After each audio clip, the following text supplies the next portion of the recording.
بسم اللہ الرحمن الرحیم۔ السلام علیکم، میری آپ سبھی سے التجا ہے کہ ایک مرتبہ درود ابراہیمی پڑھ لیجیے گا۔ بسم اللہ الرحمن الرحیم۔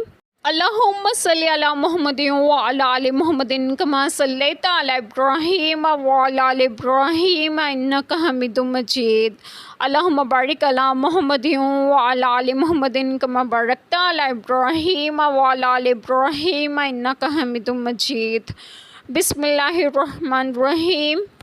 اے کتاب والو، بے شک تمہارے پاس ہمارے یہ رسول صلی اللہ علیہ وسلم تشریف لائے کہ تم پر ہمارے احکام ظاہر فرماتے ہیں، بعد اس کے کہ رسولوں کا آنا مدتوں بند رہا تھا کہ تم کہو ہمارے پاس کوئی خوشی اور ڈر سنانے والا نہ آیا، تو یہ خوشی اور ڈر سنانے والے تمہارے پاس تشریف لائے ہیں اور اللہ کو سب قدرت ہے۔ بسم اللہ الرحمن الرحیم۔ آج جو بات میں آپ لوگوں سے ڈسکس کروں گی وہ یہ ہے کہ آیت کریمہ میں ہے کہ اے کتاب والو، بے شک تمہارے پاس ہمارے رسول پاک صلی اللہ علیہ وسلم تشریف لائے کہ تم پر ہمارے احکام ظاہر فرماتے ہیں، بعد اس کے کہ رسولوں کا آنا مدتوں بند رہا۔ حضرت عیسیٰ علیہ السلام کے بعد سید عالم صلی اللہ علیہ وسلم کے زمانے تک 569 برس کی مدت تک نبی سے خالی رہی۔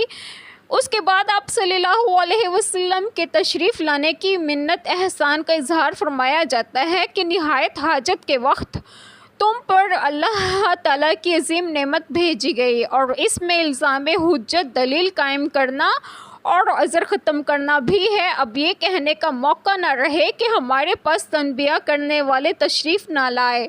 تم یہ نہ کہو کہ ہمارے پاس خوشی اور ڈر سنانے والا کوئی نہیں آیا، تو یہ خوشی اور ڈر سنانے والے تمہارے پاس تشریف لائے ہیں اور اللہ تعالیٰ کو سب قدرت حاصل ہے۔ اللہ تعالیٰ ہم سب کے تمام گناہوں کو معاف فرمائیں اور ہمیں صراط مستقیم کی راہ پر گامزن کریں، اور آپ سب کو آپ کے گھروں میں خوش و خرم رکھیں اور صحت و تندرستگی بھی دیں۔ آمین۔ جزاک اللہ خیر۔